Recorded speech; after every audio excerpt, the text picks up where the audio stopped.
Hi guys, this is Vineet, and in this video we will talk about how you can view a list of databases inside SQL Server. Before we proceed ahead, I would request you guys to please go ahead and please subscribe to my channel by clicking on the subscribe button below this video. And right next to it there is a bell icon. Click on that bell icon and select all notifications to get all notifications regarding all my future videos. And further, there are some points to be remember. Please watch this video till the end to gain better clarity of the concept. If possible, watch this video twice. Perform the exercises in your lab environment. And we would like to know your thoughts regarding our videos. So please share your comments regarding our videos. Let's go back to the topic, which is how you can view a list of databases inside SQL Server. So let me go to notes. Here we will cover two demos. One is using the SQL Server Management Studio, another is using the Transact SQL. So let's go ahead and check the SQL Server Management Studio. So let's go there. Let's close this out. So once you go inside the SQL Server Management Studio, you need to connect to your instance of SQL Server which you want to connect to, and click on the connect button. In order to view the databases, you can inside the object explorer on the left hand side, you can expand the databases section. Under databases, you will see the user databases. Here we have wide world importers and sample DB databases, which are US databases. Apart from that, there are some system databases as well, which are master model, MSDB, and TempDB. So this is the way you can view databases inside SQL Server Management Studio.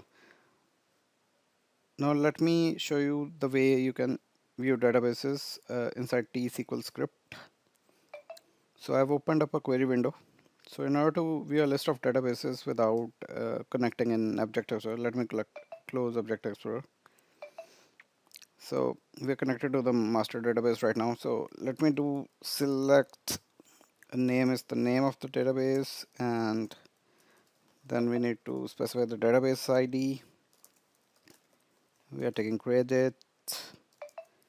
There's a database sys view we can use. Sys.databases is the view. We can check for whatever databases are there present on the system. We can check that. So apart from this, for system databases, we have two user defined databases, and these have databases ID 5 and 6, and this will show the creation date as well. And they were created on 14th of August 2023, so today. So this is how you can view the database list from sys.databases system view. And you can do a star as well, but it will list out so much of information. But if you need any specific information, you can just put out those column names. In our case, we have taken name, database ID, and the creation date of that database. Apart from that, collation name and other details are also there, whether the database is a multi-user database, whether it is online, offline, status of the database, and a recovery model of the database is also present. So yeah, in this way you can view whatever database is present on the system. So guys, I hope you like this video. If you really like this video, please hit on the like button, and please subscribe it to my channel by hitting on the subscribe button below this video. And right next to it there is a bell icon. Click on that, select view all notifications, and to get all the notifications regarding my future videos. Please share this video with your friends in case you find it useful for them as well. So I thank you once again so much for your time on this video. You have a wonderful day ahead.